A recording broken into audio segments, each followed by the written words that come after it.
তো আজকে আপনাদের সাথে একটা সত্যি ঘটনা, যেটা আমার চোখের সামনেই ঘটেছে বলতে পারেন।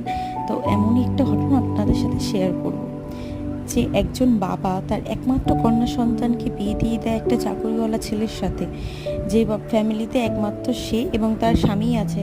তো সেই ফ্যামিলিতেই তার বর হচ্ছে তাকে অনবরত মার্ডার করে দেবে বলে ধুমকি দেয়, বলে লোকজনকে দিয়ে মারবে, হয় নিজে না মারতে পারলে লোকেকে দিয়ে মারাবে, অনেক কিছু। তো এইসবের পরেও একদিন দাদি মারতে আসলে সেই মেয়েটি গলায় দড়ি দিয়ে ঝুলে পড়ে। তো আশেপাশের লোকজনরা তাকে এসে বাঁচায়। তো বাঁচানোর পরেও অনেক দিন সে হসপিটালে ভর্তি থাকে, তারপরেও তার বাবা কোনো স্টেপ নেয়নি। তারপরে গিয়েও যখন অনবরত ধুমকি দেয় মারার, সেই কথা শুনেও মেয়েটি কি বলেছে, যে তোমার যদি মরতেই হয় তাহলে শ্বশুর বাড়িতে বসেই মরবে, বাপের বাড়িতে নয়। তো আপনারাই বলুন, এমন বাবাকে যে কি করা উচিত।